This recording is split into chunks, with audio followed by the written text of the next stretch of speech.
Peace, family. It's your boy DJ Chaos, the Mix Master, coming live direct.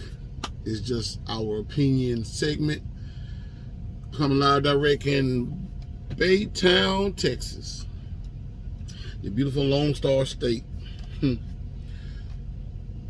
Today's segment is about the young black youth.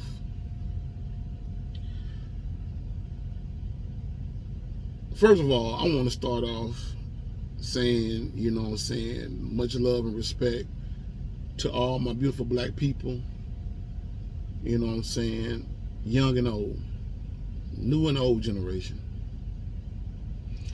And I want to basically say the things that I'm about to say might make you happy, might make you mad, might make you sad. It might spiritualize your soul to do better. Because by me making this segment, a lot of times I find myself, feeling some type of way. And I guess it's like a spiritual tag team from our ancestors throughout life and the generation throughout the universe of our lives. But I'm doing this special segment because there's a lot going on with young black people that we seem to tend to ignore and not understand. One is, why are these young men doing what they're doing to each other? Why are the young women doing what they're doing as well? Well, it's simple. It's very, very simple.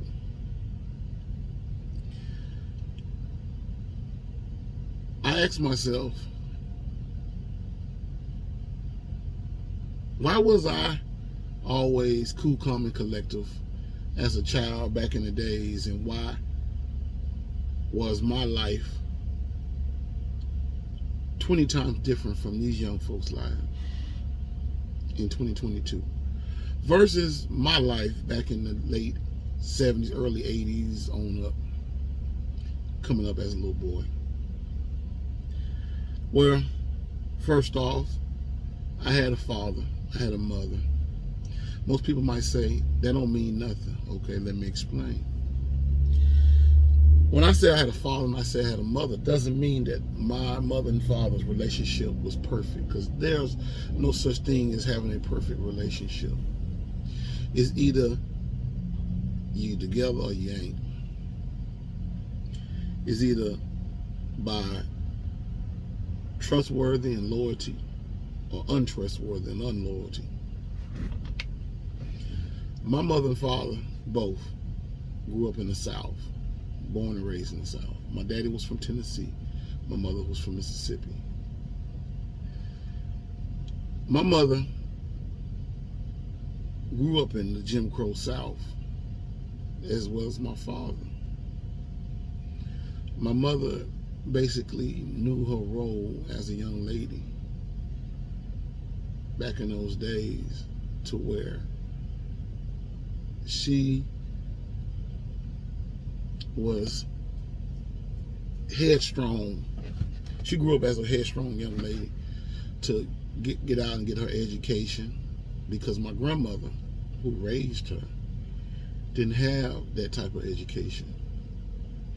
She wasn't lucky enough to have that type of education, because when you go further into history, black men and women wasn't blessed to have that type of intellect of life as far as education. So my grandmother basically had to just use the natural spiritual reality of education to get through life. And that wasn't a bad thing now that I look at it, because you can be educated and be an educated fool, and you can be an uneducated person and be very smart. My mother you know, as she grew, you know, she went to school, graduated in 1961 in Simmons High School, Hollandale, Mississippi. She moved to Chicago, up to Chicago, where we had family up there. And when she was up there, she was working at Cook County Hospital in Chicago. That's where she met my father. And on meeting my father, they had a love and close relationship to where they ended up getting married and having my sister, Janet. God rest her dead. They were together for a long time, for over 20-something years. They have seen ups and downs, good and bad, in their relationship, to where as they grew, they basically hung in there with each other.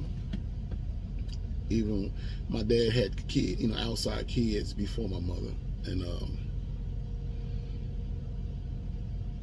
my father basically stuck in there with my mother. And when they left Chicago and moved to Los Angeles in 1968, 6 years later, they ended up having me. And upon having me, by me being the baby boy of the family at the time, I grew up, basically seeing my moms all the time and seeing my father all the time. But mainly I seen more of my mother than I seen my father, which was normal because I came from my mother. Your mother is your first love before anything on this planet, because she's the one who brought you into this world and nurtured you and helped you grow into the beautiful human being you become. Your father is the provider to make sure that you continue to grow and that you're protected and at every cost. My dad done that. It might not, to certain people in society, as time went along, might have seen my father as a mean, crazy SOB. But in reality, my father was an aggressive alpha male. He wanted the best for all of us. You know what I'm saying? Even though in anger he probably said things he didn't want. We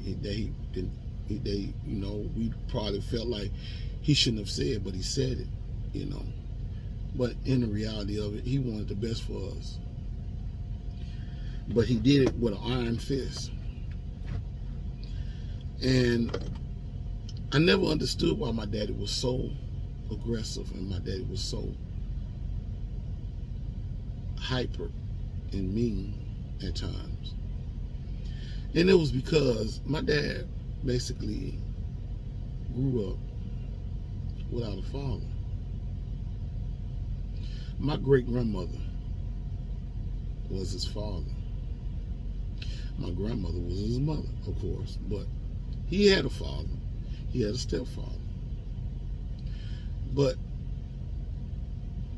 my great-great-grandmother was more in my father's life than my grandfather and step-grandfather was.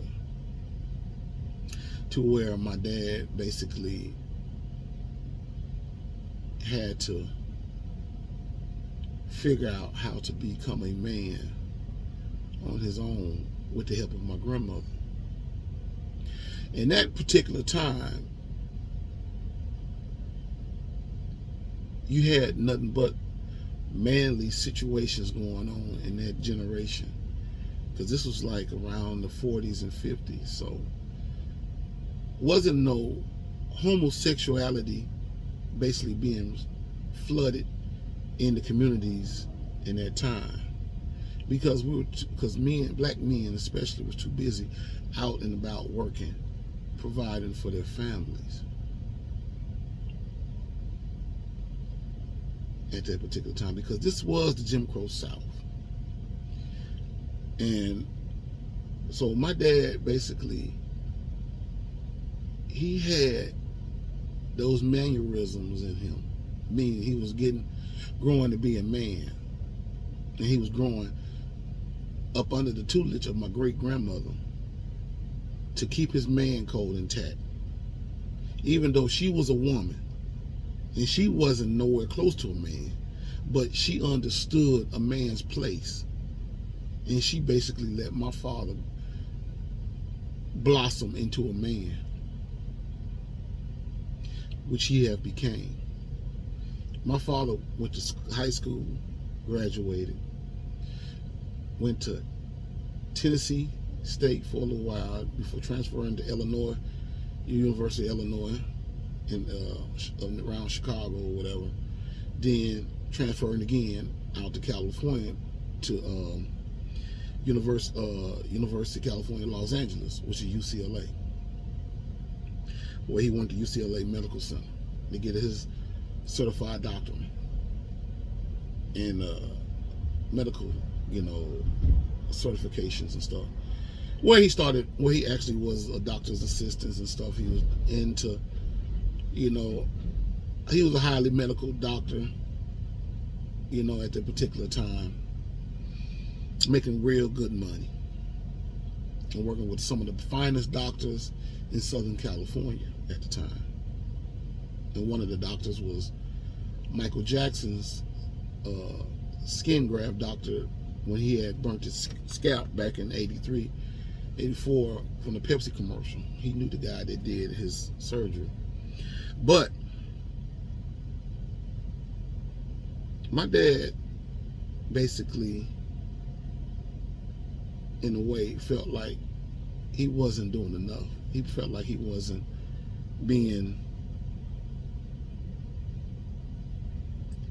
appreciated enough as a man, because there was so much talk about him being so fucking aggressive and being so mean, to where even when I seen him, all I seen him, it's just like when you watch the media, the news, television, you watch television, watch the news, and you was there at the scene of the crime, and they basically took the narrative of that crime and turn it and flip it and make it a different way. And you're like, that's not what happened. But they put it on television like that's what happened. That's how it was with my father. And my father pretty much had a lot of anger up in him, because I guess he felt like he wasn't being appreciated enough after all the things he'd been through and done for us. To where he started messing around with alcohol, drugs, and stuff like that while he was working, to kind of maintain how he really felt. But not to mention, not just by how he felt like we, according to how we was looking at him or whatever the case may be, but his past, because his father wasn't in his life like he's supposed to have been. See, my granddaddy was in the military, and he was stationed over in Korea or some shit. And my grandmama, she really aborted him too, and she was chasing behind my grandfather. So, lo and behold, my grandfather and my grandmother, they're overseas, so that leaves my daddy being raised by my great grandmother. And I knew that really bothered him, because, in reality, he probably seen black men and women together, and wishing that his mother and father was in that same situation. And it brought on a lot of anger amongst my father that I didn't understand at the time, because I was young and dumb. But only person that understood all that was my mother. And the reason why, because my mother had a father that was there. Even when he wasn't there, he was there. And she came from a family that was more together, on a together spell, concepts or whatever. So my mother knew how to deal with my father, to where my father and my mother bonded real good together. And my father got so used to my mother having that bondage with him, to where even if he did go outside the box or messed around or whatever the case may be, he would never leave her side, because he loved my mother that much. Because my mother was like that love that his mother and father should have gave him at the particular time. Not saying my grandmother and grandfather didn't love my father, but my grandmother and grandfather, they was on some more shit. You know what I'm saying? And my father probably felt like he was being in a line of portrayal by his own parents that basically brought him into this world. So, not to mention my grandma back then, she was young when she had my father. So, you know, it basically made us good and bad points, to where my father was feeling some type of way throughout life. But when he met my mother, things changed.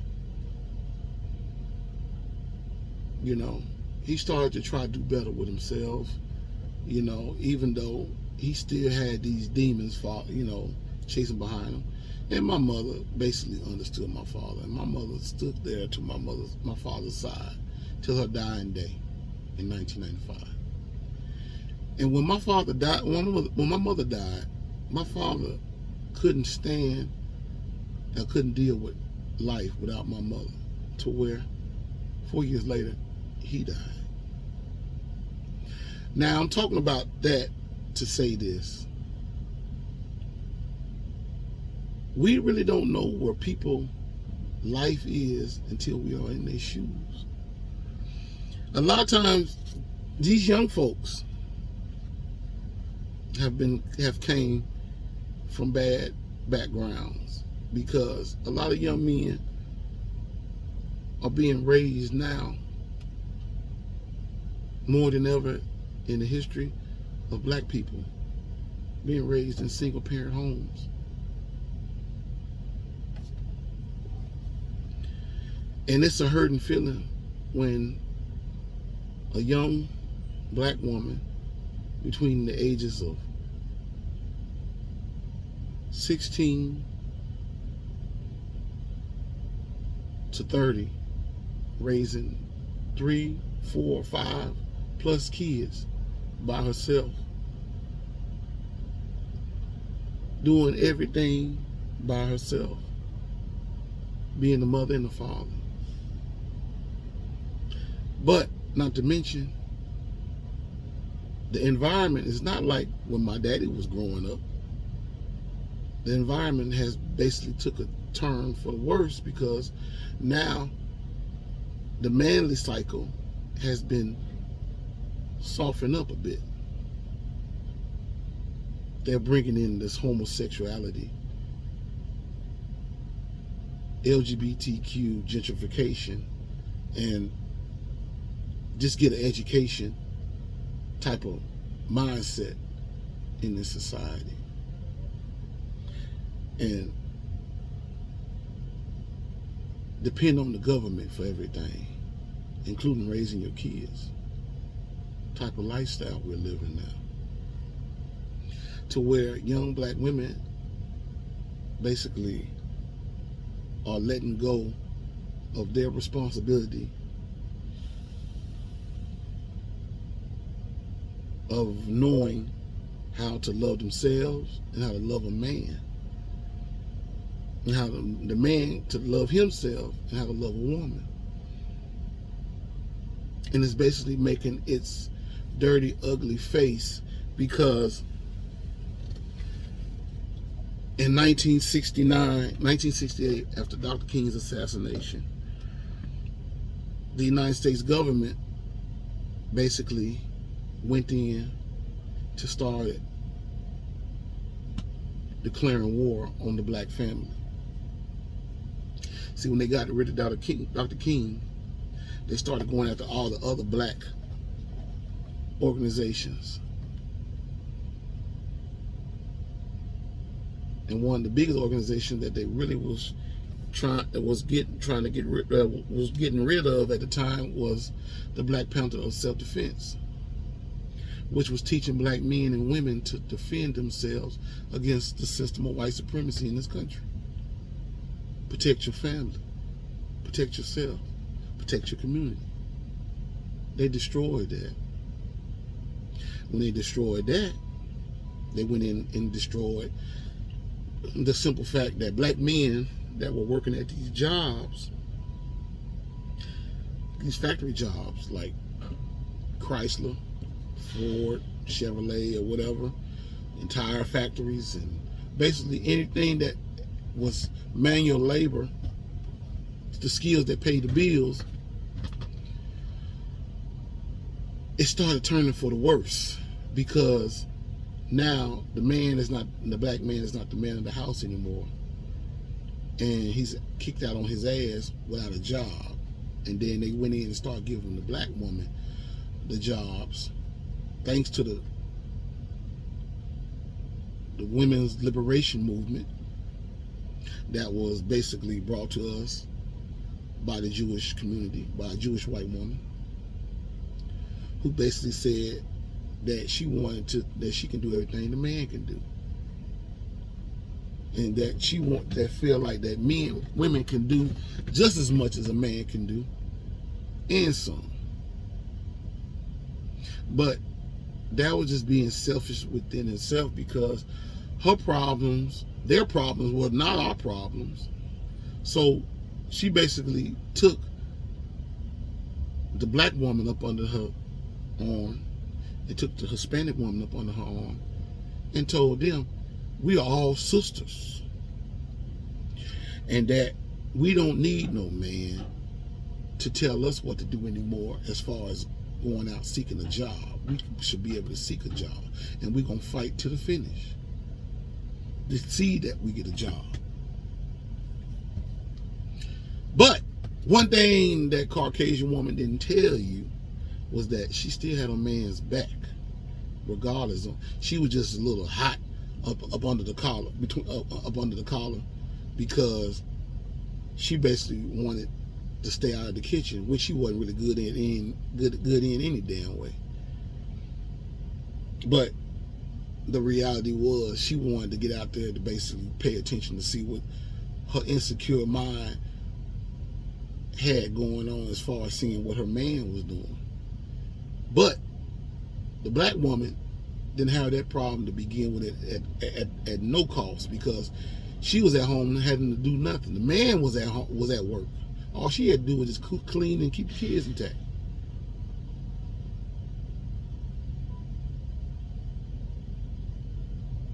Not to mention, she didn't have to do no hard labor, because she was a woman. We knew who she was back then. She was a fragile being. She had no business getting out here picking up heavy ass boxes and doing all kind of construction work and all this stuff that men were doing, because she's not a man. She's a woman. Stay in a woman's place. But some of us felt like we was just like the white woman and wanted to get out there and get a job and do everything else too. So the white man basically picked up on that. He writing this shit down like, yeah, thank you. This makes a lot of sense now. Because now we can go in and destroy the black man's capability of holding the home front down and reversing the situation by taking his jobs away from him and putting him on his ass, making him be the new housewife, and let the woman be the head of the household. Not to mention, she's going to get tired of hearing him complain about there's no jobs, and she's going to kick him to the curb any damn way. And she's going to basically get her situation together, and she's going to get her education and get good paying jobs And we're going to tell her, hey, if you don't really want to do all this, we can still help you out because we can start this thing called the welfare system. But in order to get welfare, the man can't be in the house. So you got 40, 50 years later down the line to where young black women hear that they don't have to be responsible for anything, that it's the man's responsibility to take care of his kid. And if he don't take care of his kid, hey, all I gotta do is just go to the white man system and throw him on child support and get a check every motherfucking month. And I'm in the clear. He's the one gonna end up going to jail or something bad happened to him, whatever the case may be. But I don't need no man because I'm getting money from the government. Don't even know that this is a setup for what's about to become in your household that you say you don't need a man in. And the reason why is because they study everything you do. Like Celia said, everything you do is going to fail. Like Celia said on Color Purple. I mean, they already know that you're not thinking subconsciously because you just want to get money, their currency. You give less than a fuck about that man now. They got it to the point where you don't care about the man anymore. So what does that lead you? With the universal God that made you and created you and helped create your baby through the man. The kids are growing up seeing that there's no father in the home. But they cut on television and here's a white man and his wife and his kids all together. Subconsciously in the child's mind is like, where's my dad, mama? You telling all type of bad shit about him. He ain't about shit, he ain't this, he ain't that. Your dad left us and your dad did this, your dad did that. But in the reality, some of them probably did leave y'all stranded. But other parts, it's a reason why he left y'all stranded. And it had nothing to do with him cheating on a woman, which is a Western world bullshit word. Because if you knew the history of a man, it's always been destined for a black man to want more than one woman. That's how your world get populated. You can't populate the world with one woman. Could you imagine having a woman having sex with a man and getting pregnant every year for the next 10 to 15 years? You're destroying her. I mean, even though I know a female that had 10 kids, but it's been like spread out every 5 or 10 years apart or whatever the case may be. But just imagine every chance he getting you pregnant. Even you gonna get tired.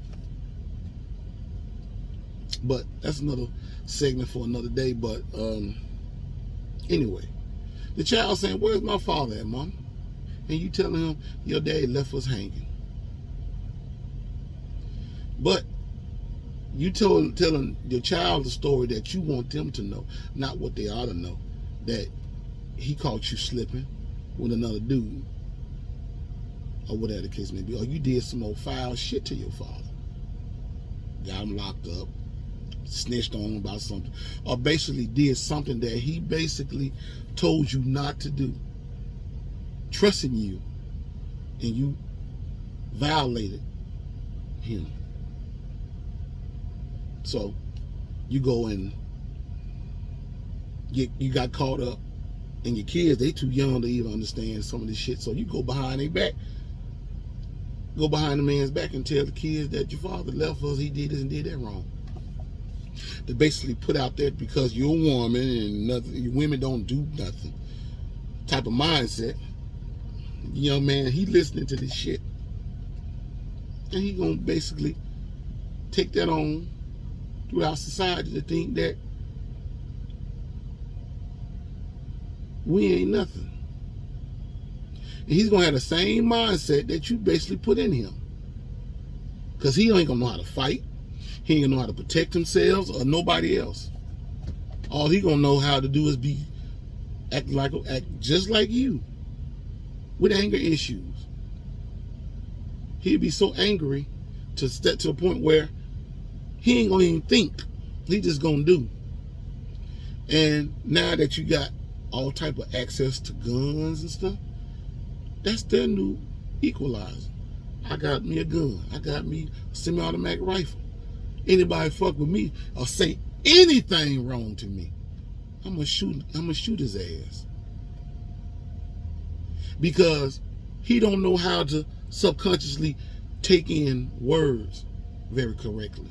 So any little thing can piss him off to where he get out here and start shooting each other. Not to mention, television helps him out. Video games helps him out. Music even more helps him out.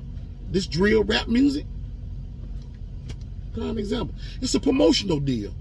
They help these young folks do the stupid shit that they do. Because like I said, again, they're not being raised by real men, alpha men out here that's going to tell them right from wrong. Because the system of white supremacy told you that you don't need that. So you're getting what you're getting through karma by the universal God that you claim that you worship and praise to every day. But you're not praising to the real universal God because you don't even like yourself and you're a God. You think the universal God made you and to say you just a human being, that's it, you just plain human being, that's it, you ain't nothing else. You are God within the God that made you. Because it takes you to make changes throughout your life on a daily basis. But you chose to basically take what given to you by the same system that hates your fucking guts, the same system that had you hung in trees, who basically killed you, trying to kill you off and your people, to be your footstool of reality.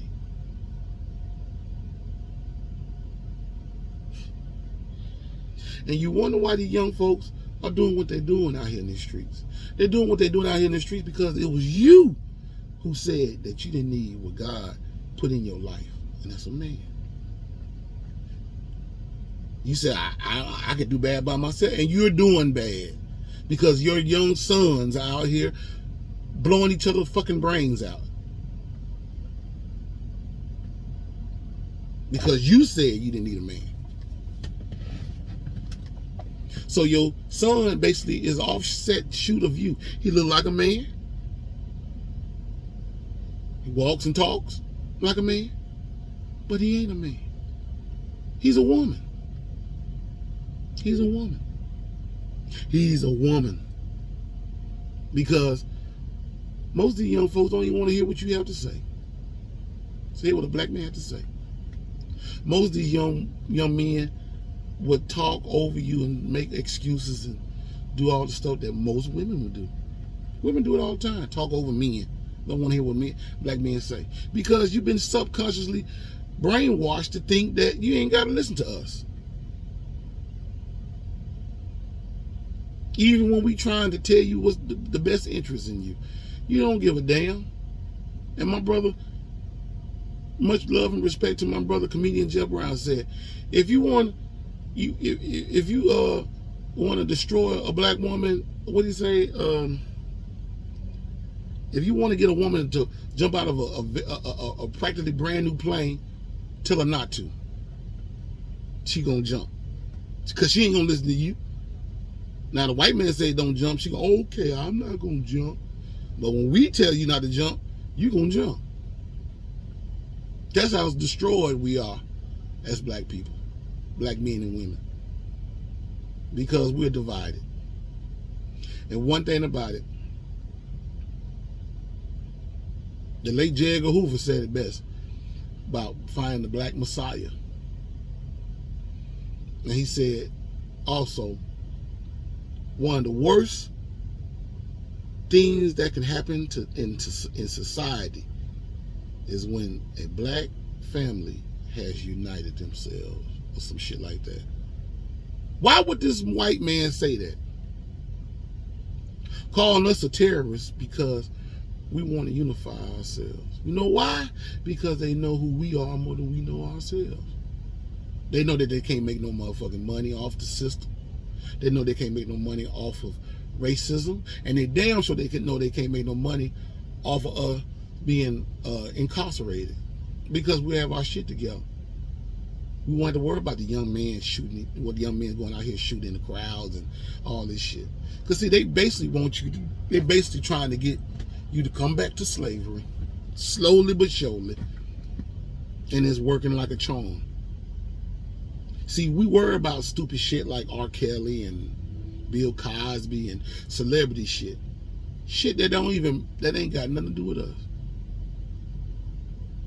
Will and Jada and Chris Rock and all that old shit.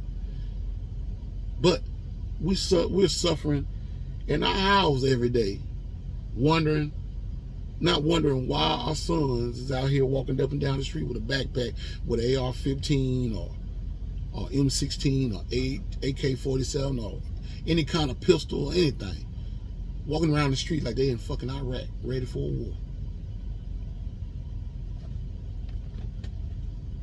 It's because they've been softened like a Chips Ahoy cookie.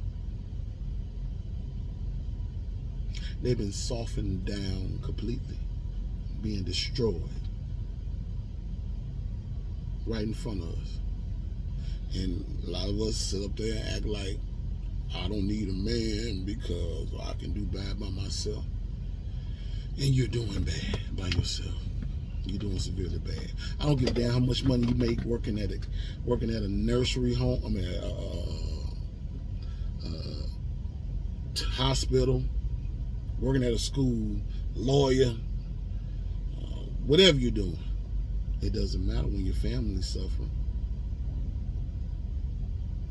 And the preacher man, he ain't gonna tell you the truth because he's getting paid by the same motherfuckers trying to keep you down. That's why it makes me laugh when I see these preachers talk about other preachers not doing what they're supposed to be doing. And he ain't doing no better than the next motherfucker. Both of these preachers going at, talking about what this person ain't doing, what that person ain't doing. But in the reality, y'all going off the same white man's Bible. All in the bickering off the same white man's Bible about what you should and shouldn't be doing. Study keeping people confused, even your confused ass. Get on there, I don't like T.D. Jakes, and T.D. Jakes getting up there, oh, I don't like y'all just talk about me, and this is going back and forth, and the people don't know which way is up. But guess what? Your kids do, because they sitting up there not paying attention to none of that crap. Because they already know y'all ain't talking about a damn thing. And not to mention, they don't know how to listen to what the fuck y'all talking about because they ain't been taught that. See how that works? But, like I say, these young folks need us ASAP. Because they're working hard day and night to try to make us extinct on this planet. And everybody's sitting around here acting like they don't see shit. But it's there. You know, the Chinese, the Koreans, all these other races, except us, seem to pretty much get the scenario. Y'all get mad at Dr. Umar Johnson. You know, Dr. Umar Johnson, I agree with a lot of the stuff that brother talks about.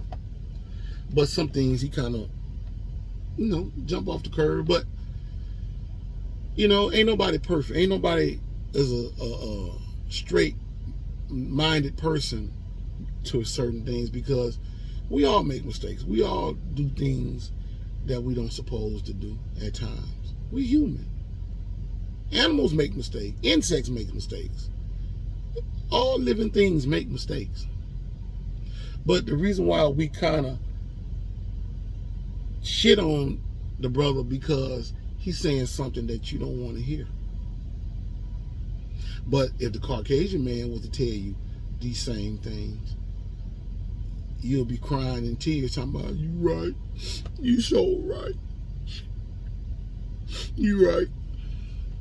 But the brother get on there and say something, yeah, oh, the nigga don't know what the fuck he talking about. Fuck that nigga.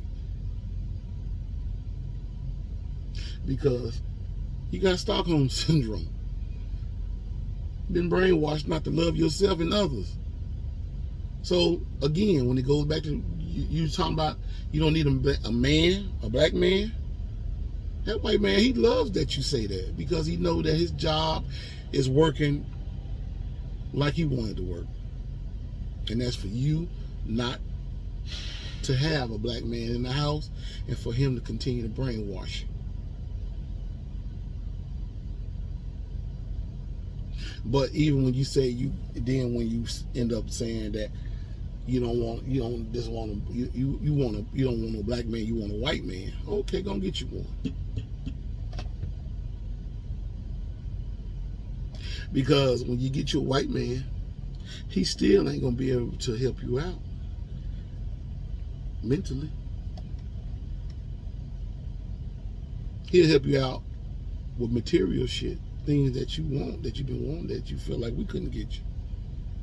But that material shit ain't gonna make you a better person in life. It's just gonna make you stereotype yourself to be a buffoon and a fake visionary person of yourself. Because you hate yourself so bad to where you wouldn't got you somebody that basically got your people oppressed. You'll say, well, my husband, he's white, but he ain't got nothing to do with white supremacy. Okay. Maybe not. But I guarantee you, he couldn't tell you none of his family is sitting up there, out there on the corner, fighting for equal justice for black people. You ever thought about that? No, you ain't thought about that. You know why? Because you just want to get a white man to make the black man feel like we ain't shit. But like I said, I don't give a damn about none of that. Because one thing about it, I'm like this here. If you want to go to hell on a rocket ship, so be it. Do what you do. Because a lot of, like my brother said, a lot of us ain't gonna make it in this reality. Because we sought on our ways to just think otherwise. When me talking about stuff like this here, the average Caucasian person will say that I'm basically throwing up being racist. They say I'm being racist. They said Dr. Umar Johnson's racist. They said Minister Louis Farrakhan, the Honorable Minister Louis Farrakhan is racist. They said Dr. Khalil, God rest dead, Dr. Khalil Muhammad is racist. Anybody that basically talks about their bullshit ways against black people in this country are considered racist. When America basically based their whole persona of capitalism is off of racist, being racist, off of racism. And most people that sit up there and talk that is not racism or being racist is that another are the same ones that promote it. Those are the same ones that give it the thumbs up or endorse it. They just want you to feel like you're a damn fool for talking about it. But you got some white people out here that know the business.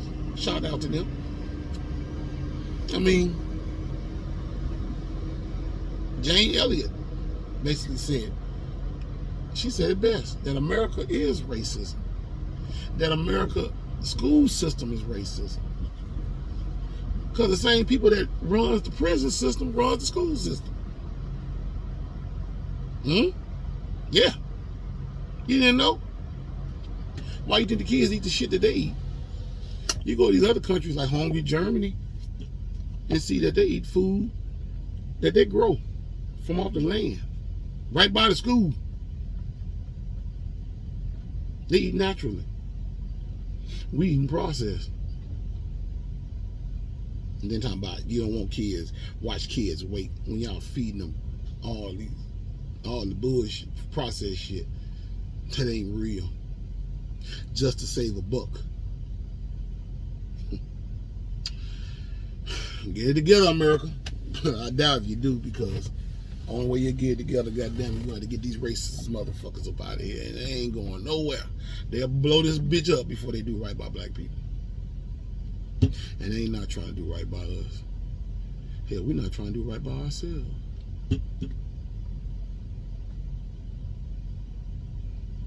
But, you know, it is what it is. But that's just my segment to let black women know that you might need to take a little bit more of a look at yourself in the mirror and look at your family and wonder what your little boy or your little girl is doing in their daily lives, instead of letting somebody else basically dictate what's best for them. And I'm talking about the motherfucking government, because they don't know your kids. They don't give a fuck about your kids. They care less about your kids. But you see it. That's why you get on television. That's why they get on television and make little funky stereotype points, because they already know back in their mind, you ain't gonna do shit about it no way. You gonna do it, something, man, they talking bad about us. They doing it, they doing that. But what are you doing to change that? Nothing. And if you don't change nothing, if you ain't trying to help change nothing, and the black man ain't trying to help change nothing, then your kids gonna continue to be out here doing all the stupid shit that they doing out here in society. You go figure. Now think about that. It ain't got nothing to do with me on what I'm saying. I mean, because like I said, you probably say, oh nigga, you act like you perfect. No, I'm not acting like I'm perfect. I know I'm not perfect. I done made mistakes in my life. I done made a lot of mistakes in my life. But at the same time, the spiritual mindset of me has sense enough to get out here and try to reach out to my people to try to help save our children. Because these kids are out here doing things that are not normal, that we know that's not normal. But at the same time, we sit up here and want to contradict shit about what black men ain't doing. But hey, it's a two-way street. It's the black man and the black woman. But right now, it's more of the black woman than it is the black man. You got to remember, y'all outnumber us 10-1. Now think about that. It's more y'all talking shit about us than it is us talking shit about y'all. But you got to remember too, y'all raised us. Y'all brought us in this world without a man. I'm just speaking in general. I'm not talking about me, because my father was there.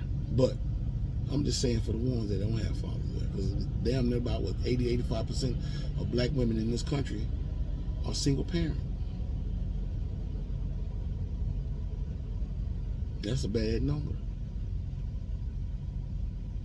But I understand, because the system of white supremacy said they gotta make they bullshit money off somebody. Because they know they ain't gonna make it off the Japs, they ain't gonna make it off the Koreans, they ain't gonna make it off the Arabs, they're not gonna make it off the Dominicans, the Armenians, and all the other people, the Indians and stuff. They gotta make it off us, the original. But anyway, I hope this video help you guys out to kind of get a bird's eye view on why your young men are doing what they're doing. Just at least when you see young folks out here getting all riled up and upset, try to pull them to the side and talk to them and let them know that you love them and care for them, and basically give them a spiritual prayer every now and again. Let them know that we have their best interests in life, so that way they can sit down and get an understanding about themselves. Because if we don't talk to these kids, nobody else will. And I'm just being trill about the situation. Y'all have a good day. It's your boy Chaos. Peace.